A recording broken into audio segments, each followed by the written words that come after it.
മിശിഹയിൽ ഏറ്റവും സ്നേഹമുള്ള മാതാപിതാക്കളെ, സഹോദരി സഹോദരങ്ങളെ, എല്ലാവർക്കും ഈ പെസഹ തിരുനാളിൻ്റെ മംഗളങ്ങൾ ഏറ്റവും സ്നേഹത്തോടെ നേരുന്നു. രാത്രികളുടെ രാത്രി എന്നാണ് പെസഹ രാത്രിയെ വിശേഷിപ്പിക്കാറ്. കാരണം ഇത് അന്ധകാരത്തിൻ്റെ അന്ത്യം കുറിച്ച രാത്രിയാണ്. ഇത് അടിമത്തത്തിൻ്റെ അവസാനം മാർക്ക് ചെയ്ത രാത്രിയാണ്. നമ്മളിന്ന് ആഘോഷിക്കുന്നത് സ്നേഹത്തിൻ്റെ പാരമ്യമാണ്. നമ്മളിന്ന് അനുസ്മരിക്കുന്നത് ശുശ്രൂഷയുടെ മാതൃകയാണ്. മോണ്ടി Thursday is a time to celebrate the love of God. Mondi, the word comes from the Latin word mountantum, which means command.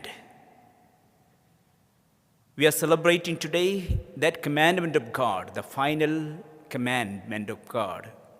Love one another as I have loved you. This is a commandment of love. And this love has to be experienced in the Holy Eucharist. And this command continues in the Holy Priesthood. I wish all of you all the blessings of this day, my young people. പെസഹ തിരുനാൾ അനുസ്മരിപ്പിക്കുന്നത് മനുഷ്യൻ്റെ രക്ഷയുടെ അനുഭവത്തെയാണ്. മനുഷ്യന് രക്ഷ നൽകുന്ന രണ്ട് അത്താഴങ്ങളെക്കുറിച്ചാണ് പെസഹ നമ്മെ അനുസ്മരിപ്പിക്കുന്നത്. ഒന്നാമത്തെ അത്താഴം നമ്മൾ കാണുന്നത് പുറപ്പാടിൻ്റെ പുസ്തകത്തിലാണ്. രണ്ടാമത്തെ അത്താഴം തീർച്ചയായിട്ടും ഈശോ സെഹിയോൻ മാളികയിൽ ശിഷ്യന്മാരോടൊപ്പം ആഘോഷിച്ച ആ അത്താഴമാണ്. രണ്ടിൻ്റെയും ലക്ഷ്യം ഒന്ന് തന്നെയാണ്, മനുഷ്യൻ്റെ വിമോചനം. ഒന്ന് രാഷ്ട്രീയ അടിമത്തത്തിൽ നിന്നുള്ള ഒരു വിമോചനമാണ് നൽകിയതെങ്കിൽ രണ്ടാമത്തെ അത്താഴം നൽകുന്നത് പാപത്തിൻ്റെ അടിമത്തത്തിൽ നിന്നുള്ള സമഗ്രമായിട്ടുള്ള ഒരു വിമോചനമാണ്.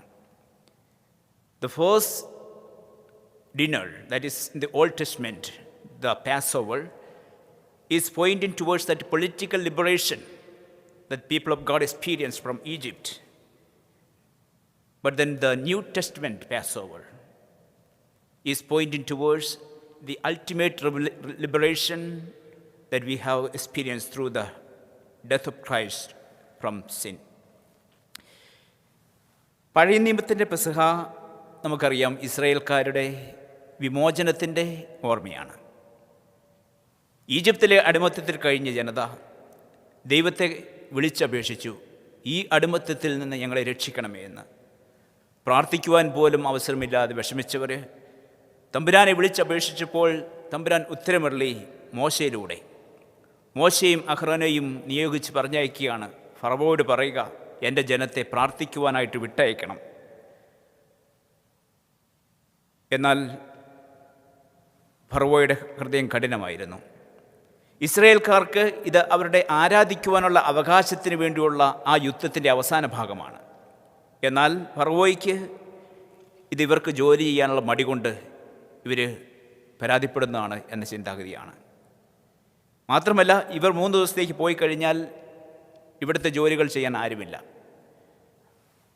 മനസ്സ് കഠിനമായ ഫറവോ അവരെ വിട്ടയക്കാൻ തയ്യാറാകാതിരിക്കുമ്പോൾ ഇസ്രായേൽക്കാരുടെ ജീവിതത്തിലേക്ക് ദൈവം ഇടപെടുകയാണ്. വളരെ ശക്തമായ രീതിയിൽ ദൈവം വലിയ ഒരു ഇടപെടൽ അവിടെ നടത്തുകയാണ്.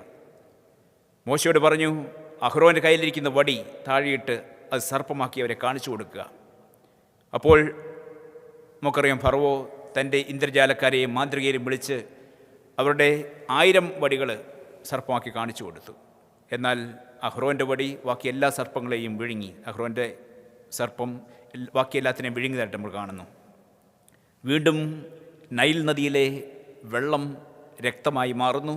തവളകൾ പെരുകുന്നു, പേനുകൾ പെരുകുന്നു, ഈച്ചകൾ വർദ്ധിക്കുന്നു. ഇങ്ങനെ ഒരുപാട് മൃഗങ്ങൾ ചത്തുടങ്ങുന്നു, വ്രണങ്ങൾ വരുന്നു, കൽമഴ, വെട്ടുകിളി, അന്ധകാരം, ഇങ്ങനെ 10 മഹാമാരികൾ ദൈവം ഫറവോയ്ക്ക് മനസ്സിരിയാൻ വേണ്ടി അവസരം കൊടുത്തതാണ്. 10 മഹാമാരികൾ കൊടുത്തിട്ടും മനസ്സിരിയാത്ത ഫറവോയെ ദൈവം വളരെ ശക്തമായ രീതിയിൽ ശിക്ഷിക്കുക. ഈജിപ്തുകാർക്ക് അവസാനമായിട്ട് കൊടുത്ത മഹാമാരിയാണ്, 11ാമത്തെ മഹാമാരിയാണ് ഈജിപ്തിലെ മൃഗങ്ങളുടെയും മനുഷ്യരുടെയും ആദ്യ സന്താനങ്ങളെ എടുക്കുക എന്നത്. The first bone of Egyptians will be taken away, will be killed. So that was the final punishment given to the Egyptians. അതിൽ നിന്ന് രക്ഷപ്പെടുവാനായിട്ട് ഇസ്രായേൽക്ക് ചെയ്യേണ്ടിരുന്നത് അവരുടെ വീടിൻ്റെ കട്ടിളപ്പടിയിൽ ആടിൻ്റെ രക്തം തളിക്കുക. If the angel of God sees the blood on the doorpost, it will pass over. So Pesach, pass over. ദൈവം കടന്നു പോകുന്നു. ഈജിപ്തുകാരുടെ കടിഞ്ഞൂൽപുത്രന്മാരെ സംഹരിച്ച് കടന്നു പോകുന്ന ദൈവം ഇസ്രായേൽ മക്കളെ അവരിൽ നിന്ന് സംരക്ഷിക്കുന്നതായിട്ട് നമ്മൾ കാണുന്നു. പെസഹ കടന്നു പോകലാണ്. അതിൻ്റെ ഓർമ്മയായിട്ട് യഹൂദർ പെസഹ ആചരിച്ചു പോന്നു. യഹൂദരുടെ പെസഹായ്ക്ക്, അവരുടെ പെസഹ ആചരണത്തിന് 3 മാനങ്ങളുണ്ട്. There are 3 phases of the celebration of the Passover for the Jewish people. First of all, shedding the blood of the lamb, കുഞ്ഞാടിൻ്റെ രക്തം ചിന്തൽ. Secondly, they have to eat the flesh of the lamb, കുഞ്ഞാടിൻ്റെ മാംസം ഭക്ഷിക്കണം. Third, a covenant that announces that Israelites are God's chosen people. തങ്ങൾ ദൈവത്തിന് സ്വീകാര്യമായ ജനമാണെന്ന് ഇസ്രായേൽക്കാർ ഏറ്റുപറയുന്ന ഒരു ഉടമ്പടി. ഈ 3 കാര്യങ്ങളാണ് യഹൂദരുടെ പെസഹ ആചരണത്തിലുണ്ടായിരുന്നത്. സോ പഴയ നിയമ പെസഹയുടെ സന്ദേശം ഇതാണ്: ദൈവത്തെ കബളിപ്പിക്കാൻ ആർക്കും സാധ്യമല്ല. ഫറവോ പല പ്രാവശ്യവും ദൈവത്തെ കബളിപ്പിക്കാനായിട്ട് ശ്രമിച്ചു. മോശയോട് പറഞ്ഞു, നിങ്ങളുടെ ദൈവം നീതിമാനാണ്, ഞങ്ങൾ തെറ്റുകാരാണ്, നിങ്ങൾ ദൈവത്തോട് പ്രാർത്ഥിക്കണം, ഈ മഹാമാരി ഞങ്ങളെ രക്ഷിക്കണം. മോശ പ്രാർത്ഥിച്ചു, മഹാമാരി മാറി. അപ്പോൾ ഫറവോ മനസ്സ് മാറി. ദൈവത്തെ കബളിപ്പിക്കുവാനായിട്ട് പല പ്രാവശ്യം ശ്രമിച്ചു.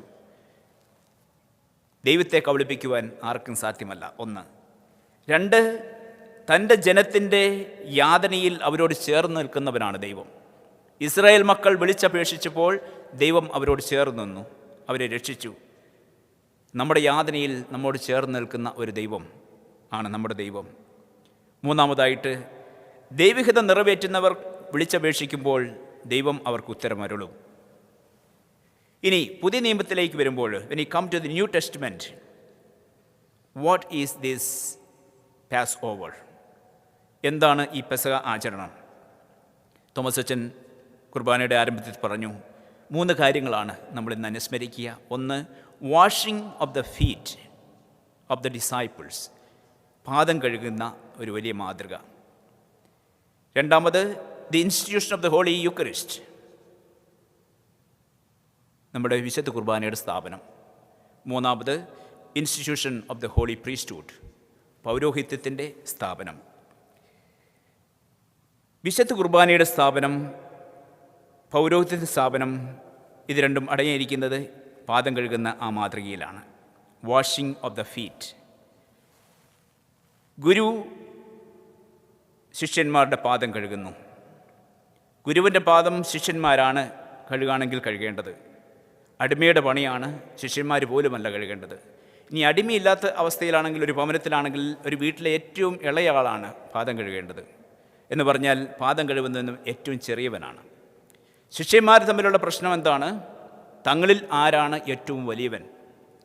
ഈശോ തൻ്റെ മരണത്തെക്കുറിച്ച്, പീഡാസഹനത്തെക്കുറിച്ചൊക്കെ പറയുമ്പോഴും ശിഷ്യന്മാർ ചിന്തിച്ചു കൊണ്ടിരുന്നതും തർക്കിച്ചുകൊണ്ടിരുന്നതും തങ്ങളിൽ ആരാണ് വലിയവൻ എന്നാണ്. ഒരു പക്ഷേ ഈശോ കയറി വന്നപ്പോൾ ഈശോയുടെ പാദം കഴുകേണ്ടതായിരുന്നിരിക്കാം ഇതിലൊരാൾ. അവർ മത്സരിച്ച് പാദം കഴുകാനായിട്ട് മടി കാണിച്ചിരിക്കാം, ഞാൻ ചിന്തിക്കുകയാണ്. അപ്പോൾ ഈശോ ഒരു മാതൃക ഇവർ കാണിച്ചു കൊടുക്കുകയാണ്. താൻ തന്നെ തൻ്റെ കുപ്പായ മാറ്റിവെച്ച് അരിയിൽ കച്ച കെട്ടി താലത്തിൽ വെള്ളമെടുത്ത് ഇറങ്ങുകയാണ് ശിഷ്യന്മാരുടെ പാദം കഴുകുവാനായിട്ട്. വിനയത്തിൻ്റെ മാതൃക കാണിക്കുന്ന ഈശോ. ഇവിടെ ഈശോ കാണിക്കുന്നത് ഇത് വർഷത്തിൽ ഒരു പ്രാവശ്യം ചെയ്യേണ്ട ഒരു കാര്യമായിട്ടല്ല. എന്താണ് ഈ പാദം കഴുകൽ? ഈ പാദം കഴുകൽ ദിവസവും നടക്കേണ്ട ഒരു സംഗതിയാണ്. അന്നോട് ജീവിതത്തിൽ നടക്കേണ്ട കാര്യമാണ്. ഒന്ന് കുനിയുവാനായിട്ട് നമ്മൾ തയ്യാറായാൽ നമ്മുടെ പല പ്രശ്നങ്ങളും അവസാനിക്കും. ഒന്ന് പാദം തൊടുവാനായിട്ട് നമ്മൾ തയ്യാറായാൽ നമ്മുടെ ജീവിതത്തിലെ പല പ്രശ്നങ്ങളും അവിടെ തീരും. പാദം കഴുകുവാൻ എന്ന് പറഞ്ഞാൽ ദിവസവും എളിമപ്പെടുക എന്നതാണ് അർത്ഥം. We are called to serve, not to dominate. We are not here to rule over people. We are not here to fight and defeat. We are here to serve. The washing of the feet is pointing towards that reality. You and I, we are called to serve. It is in service the greatness is manifested. You know, Rabindranath Tagore, the first Nobel Prize winner from Asia for English literature, he wrote a beautiful poem, and it says like this: I slept and dreamt that life is joy. I awoke and realized that life is service. I went to work, lo and behold, I found service is joy. ഞാൻ സ്വപ്നം കണ്ടത് ജീവിതം മനോഹരമായി സുന്ദരമാണ്, സന്തോഷമാണെന്നാണ്. പക്ഷേ ഞാൻ എൻ്റെ ഉറക്കത്തിൽ നിന്ന് എണീറ്റപ്പം മനസ്സിലാക്കി ജീവിതം ശുശ്രൂഷയാണ്. ഞാൻ ജോലിക്ക് പോയി ശുശ്രൂഷ ചെയ്തപ്പോൾ എനിക്ക് മനസ്സിലായി ശുശ്രൂഷയാണ് സന്തോഷം. We are called to serve. We are called to serve one another in humility. The greatness of a person consists in the ability to humble himself. The more one is blessed, the more humble one should be, because all the blessings are coming from God. Acknowledge this reality and let us become servants to one another. വിശുദ്ധ കുർബാനയുടെ സ്ഥാപനം നമ്മളിന്ന് മൂന്നാമത്തെ വായനയിലും സുവിശേഷത്തിലും കേട്ടത് വിശുദ്ധ കുർബാനയുടെ സ്ഥാപനത്തെക്കുറിച്ചാണ്. ഈശോ അപ്പം വർദ്ധിപ്പിച്ച് ശിഷ്യന്മാർ ജനത്തിന് കൊടുത്തതിന് ശേഷം വലിയൊരു ടീച്ചിങ് അവർക്ക് നൽകുകയാണ്. He said, I am the living bread that came down from heaven. കുറേ പേര് ഇത് കേട്ടപ്പോഴത്തേക്കും എന്താണ് ഇവൻ പറയുന്നത് മുറുകുറുക്കാൻ തുടങ്ങി. He went ahead. He went further. He said, you need to eat the flesh of the Son of God to have life in yourself. Then people ask, how can this man give his flesh for us to eat? Many of them left him at that time. നിങ്ങൾ ദൈവത്തിൻ്റെ എൻ്റെ മാംസം ഭക്ഷിക്കുന്നില്ലെങ്കിൽ നിങ്ങൾക്ക് ജീവനില്ല എന്ന് പറഞ്ഞപ്പോൾ പലരും അവനെ വിട്ടുപോയി. എന്നാൽ ഈശോ തൻ്റെ ആ പഠിപ്പിക്കൽ തുടർന്നു. ആ പഠിപ്പിക്കൽ ഇവിടെ ഇന്ന് യാഥാർത്ഥ്യമാക്കുകയാണ്. പെസഹായുടെ ദിവസം ശിഷ്യന്മാർ ചുറ്റിലുമിരിക്കുന്ന ആ മേശയുടെ നടുവിൽ ഇരുന്നു കൊണ്ട് അപ്പമെടുത്ത് വാഴ്ത്തി ഈശോ തൻ്റെ ശിഷ്യന്മാർക്ക് കൊടുത്തുകൊണ്ട് പറയുകയാണ്, ഇത് എൻ്റെ ശരീരമാണ്. മാറ്റമില്ലാത്ത വചനമാണിത്. ആരൊക്കെ വിട്ടുപോയാലും ആരൊക്കെ വിശ്വസിച്ചില്ലെങ്കിലും സത്യം ഇതാണ്, ഇത് എൻ്റെ ശരീരമാണ്. ദൈവത്തിൻ്റെ വചനമാണിത്. സൃഷ്ടി നടത്തിയ വചനം പറയുന്നു, this is my body, and that word had the transforming power to change this bread into his body. And likewise he took the cup filled with wine. പിതാവിനെ മഹത്വപ്പെടുത്തി പാനമാത്രം എടുത്തിട്ട് ശിഷ്യന്മാർക്ക് കൊടുത്തുകൊണ്ട് പറയുകയാണ്, ഇത് നിങ്ങൾക്ക് വേണ്ടി ചിന്തപ്പെടുന്ന എൻ്റെ രക്തമാണ്. This is the cup that will be poured out for you for the forgiveness of sins. ദൈവവചനമാണ്, ഇതെൻ്റെ ശരീരമാണ്, ഇതെൻ്റെ രക്തമാണ്. വലിയ ഒരു അത്ഭുതം, മഹാത്ഭുതം ദൈവം നടത്തുകയാണ്. എന്നും മനുഷ്യ മക്കളുടെ ഹൃദയത്തിൽ കൂടാരമടിച്ച് വസിക്കുവാനായിട്ട് ദൈവപുത്രൻ വലിയൊരു അത്ഭുതം പ്രവർത്തിക്കുകയാണ് ഇവിടെ. ഗോതമ്പപ്പത്തെ തൻ്റെ ശരീരമാക്കി മാറ്റിക്കൊണ്ട്, മുന്തിരിച്ചാറിനെ തൻ്റെ രക്തമാക്കി മാറ്റിക്കൊണ്ട്.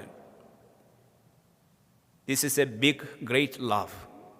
Fulton J Sheen says, the greatest love affair the world has ever seen is contained in this tiny wafer of bread. ലോകം കണ്ട ഏറ്റവും വലിയ സ്നേഹബന്ധം ഇവിടെയാണ്, ഈ ഓസ്തിയിലാണ് അടങ്ങിയിരിക്കുന്നത്. The greatest love affair the world has ever seen is contained in this white host. ഇത് ദൈവത്തിൻ്റെ സ്നേഹത്തിൻ്റെ വ്യക്തമായ പ്രകടനമാണ്. Holy Eucharist, the Catholic Church teaches us, is a summit and summary of our life. It is the summary of our life because we are called to become Eucharist. We are called to be broken for one another. മറ്റുള്ളവർക്ക് വേണ്ടി മുറിക്കപ്പെടുവാൻ വേണ്ടി വിളിക്കപ്പെടുക നമ്മൾ ഓരോരുത്തരും. മറ്റുള്ളവർക്ക് വേണ്ടി പങ്കുവെച്ച് കൊടുക്കുമ്പോഴാണ് നമ്മുടെ ജീവിതം ധന്യമാകുന്നത്. When you share yourself with others, when you give of yourself to others, then your life becomes meaningful. ഇത് പൗരോഹിത്യത്തിൻ്റെ തിരുനാളാണ്. ആരാണ് പുരോഹിതൻ? പുരോഹിതന് പറയുന്ന മറ്റൊരു പേരാണ് അഭിഷിക്തൻ. The anointed one. Who is the anointed one? What is anointing? Anointing is furnishing somebody with equipment. When a king is anointed, he is furnished with necessary equipment to rule that nation. When a priest is anointed, he is furnished with equipment, that is the Holy Spirit, to serve others. അഭിഷിക്തൻ, അഭിഷേകം ദൈവത്തിൻ്റെതാണ്. അഭിഷേകം ദൈവത്തിൻ്റെ ദാനമാണ്. ഓരോ പുരോഹിതനും അഭിഷിക്തനാണെങ്കിൽ ഓരോ പുരോഹിതനെയും അഭിഷേകം ചെയ്തിരിക്കുന്നത് ദൈവമാണ്. പൗരോഹിത്യം ക്രിസ്തുവിൻ്റെ തുടർച്ചയാണ്. പൗരോഹിത്യം ക്രിസ്തുവിൻ്റെ ജീവൻ തന്നെയാണ്. മെൽക്കിസെദെക്കിൻ്റെ ക്രമപ്രകാരം എന്നേക്കും നീ പുരോഹിതനായിരിക്കും. ഓരോ പുരോഹിതനും വിളിക്കപ്പെട്ടിരിക്കുന്നത് ആ വലിയ യേശുവിൻ്റെ പൗരോഹിത്യത്തിലേക്ക് തന്നെയാണ്. ജനങ്ങൾക്ക് വേണ്ടി ശുശ്രൂഷ ചെയ്യുവാനായിട്ട് ദൈവത്താൽ തിരഞ്ഞെടുക്കപ്പെട്ടവനാണ് പുരോഹിതൻ. ഒരു പുരോഹിതൻ അവൻ്റെ സ്വന്തമല്ല. ഒരു പുരോഹിതൻ അവൻ്റേതല്ല, മറിച്ച് അവൻ ദൈവത്തിൻ്റെതാണ്. ജനത്തിനു വേണ്ടി ദൈവത്താൽ തിരഞ്ഞെടുക്കപ്പെട്ടിരിക്കുന്നവനാണ്. തിരുവോസ്തി രൂപനായ ഈശോയെ നിങ്ങൾക്ക് വിളമ്പിത്തരുവാൻ വേണ്ടി വിളിക്കപ്പെട്ടവരാണ് ഞങ്ങൾ. നിങ്ങളിന്ന് വീടുകളിലിരുന്ന് ഈ കുർബാനയിൽ പങ്കെടുക്കുമ്പോൾ ഒരുപക്ഷെ നിങ്ങളെ പലർക്കും വിഷമമുണ്ടായിരിക്കും. ഈശോയെ ഹൃദയത്തിൽ സ്വീകരിക്കാൻ പറ്റാത്തതിൻ്റെ വിഷമം. ഇന്ന് നിങ്ങൾക്ക് ഉള്ള വിഷമത്തിൻ്റെ 100 ഇരട്ടി വിഷമം ഞങ്ങൾക്കുണ്ട്. നിങ്ങൾക്ക് ഈശോയെ എത്തിച്ചു തരാൻ കഴിയാത്തതിൻ്റെ വിഷമം ഞങ്ങൾക്ക് ഇന്നുണ്ട്. ഇന്ന് പെസഹ ആയിട്ട് ഈശോയെ ഹൃദയത്തിൽ സ്വീകരിക്കാൻ കഴിയാത്ത നിങ്ങളെല്ലാവരും ഞങ്ങളുടെ ഹൃദയത്തിലുണ്ട്. ഇന്ന് ഈ അൾത്താരയിൽ ഞങ്ങൾ ബലിയർപ്പിക്കുമ്പോൾ ഞങ്ങളുടെ ഹൃദയത്തിൽ നിങ്ങളുണ്ട്. ഈ അൾത്താരയ്ക്ക് ചുറ്റും നിങ്ങളുണ്ട്. നിങ്ങളെ ഇവിടെ ചേർത്ത് വെച്ചാണ് ഞങ്ങൾ ഈ ബലിയർപ്പിക്കുക. നിങ്ങൾ ഞങ്ങളുടെ കൂടെയുണ്ട്. നിങ്ങളുടെ ഓരോ പ്രാർത്ഥനയും ഇവിടെ തമ്പുരാന് മുമ്പിൽ സമർപ്പിക്കാൻ ഞങ്ങളിവിടെയുണ്ട്. നിങ്ങൾക്ക് വേണ്ടി എന്നും പ്രിയപ്പെട്ടവരെ നിങ്ങളുടെ പുരോഹിതന്മാരുണ്ട്. നിങ്ങൾക്ക് വേണ്ടി പ്രാർത്ഥിക്കുവാൻ, നിങ്ങളുടെ ആവശ്യങ്ങൾ ദൈവസന്നിധിയിലേക്ക് ഉയർത്തുവാൻ, ഇവിടെ നിങ്ങൾക്ക് വേണ്ടി മാധ്യസ്ഥം വഹിക്കുവാൻ നിങ്ങളുടെ പുരോഹിതന്മാരുണ്ട്. നിങ്ങളവരെ സ്നേഹിക്കണം. നിങ്ങളവർക്ക് വേണ്ടി പ്രാർത്ഥിക്കണം. അറിയാം, ഇടർച്ചകളും തളർച്ചകളുമൊക്കെയുള്ള അവസരങ്ങളുണ്ട്. സംഭവങ്ങൾ ചിലപ്പോൾ നമ്മളെ വിഷമിപ്പിക്കുകയും വേദനിപ്പിക്കുകയും ചെയ്യുന്ന അനുഭവങ്ങൾ നമുക്കുണ്ടായിരിക്കാം. എങ്കിലും ഓർക്കുക, നിങ്ങൾക്ക് വേണ്ടി ജീവിക്കുവാൻ ഇറങ്ങപ്പുറപ്പെട്ടവരാണ് പുരോഹിതന്മാർ. നിങ്ങൾക്ക് വേണ്ടി ഈശോയെ എത്തിച്ചു തരുവാനായിട്ട്, അവിടുത്തെ ശരീരം പങ്കുവെച്ചു തരുവാനായിട്ട് ജീവൻ ബലികഴിക്കുന്നവരാണ് പുരോഹിതന്മാർ. അവരെ നിങ്ങൾ സ്നേഹിക്കണം. വിമർശിക്കാൻ, കുറ്റപ്പെടുത്താനൊക്കെ എളുപ്പമാണ്. തെറ്റുകളും കുറ്റങ്ങളും ഇല്ല എന്നല്ല. ഞങ്ങളും നിങ്ങളെപ്പോലെയുള്ള കുടുംബങ്ങളിൽ നിന്ന് വന്നിട്ടുള്ളവരാണ്. നിങ്ങളെപ്പോലെയുള്ള ബലഹീനരായിട്ടുള്ള മനുഷ്യരാണ് ഓരോ പുരോഹിതനും. വീഴ്ചകളും താഴ്ചകളും ഒക്കെ ഉണ്ടായേക്കാം. അവിടെ കുറ്റപ്പെടുത്തുകയും വിമർശിക്കുകയും ചെയ്യുന്നതിന് പകരം മുട്ടുകുത്തുന്ന അവർക്ക് വേണ്ടി പ്രാർത്ഥിക്കണം. കാരണം ജനത്തിൻ്റെ മതിലാണ് പുരോഹിതൻ. ഈ മതിൽ തകർത്താൽ ജനത്തെ ആക്രമിക്കാൻ എളുപ്പമാണ്. അതുകൊണ്ട് ഞങ്ങൾക്ക് ശത്രുക്കളുണ്ട്. ഞങ്ങളെ ആക്രമിക്കും, ഞങ്ങളെ കീഴ്പ്പെടുത്താൻ നോക്കും. ഞങ്ങളെ ശക്തിപ്പെടുത്തേണ്ടത് നിങ്ങളാണ്. പ്രിയമുള്ള സഹോദരങ്ങളെ, ഇന്ന് വൈദികർക്ക് വേണ്ടി നിങ്ങൾ പ്രത്യേകം പ്രാർത്ഥിക്കുക. പൗരോഹിത്യത്തെ നിങ്ങൾ മാനിക്കുക. പുരോഹിതന്മാരെ നിങ്ങൾ ബഹുമാനിക്കുക, സ്നേഹിക്കുക. കാരണം പൗരോഹിത്യം ഈശോയുടെ തുടർച്ചയാണ്. പൗരോഹിത്യം യേശുവിൻ്റെ സ്വന്തമാണ്. പുരോഹിതനും ഈശോയുടെ സ്വന്തമാണ്. നമുക്കവരെ സ്നേഹിക്കാം, ശക്തിപ്പെടുത്താം നമ്മുടെ പ്രാർത്ഥനയിലൂടെ. I wish all of you, my brothers and sisters, all the blessings on this day of priesthood. You pray for our priest. Pray for all the priests all over the world today. We need to love our priest. Your priests are for you. We are here for you. We are taking you here, and we are taking you here in this chalice that we raise here. and we offer your prayers here with you. So on this beautiful day, on this Holy Thursday, let us cultivate a passionate love for Jesus. Let us have a passionate love for Jesus, and let us have a compassionate heart for others. A passionate love for Jesus and a compassionate heart for other people. Let us grow in our devotion to the Blessed Sacrament, the Holy Eucharist. Let us adore Jesus, who is truly present in the Holy Eucharist. Let us become Eucharist. And let us be in Eucharist, let us be broken for one another. Let's find joy in service. And let's find greatness in humility.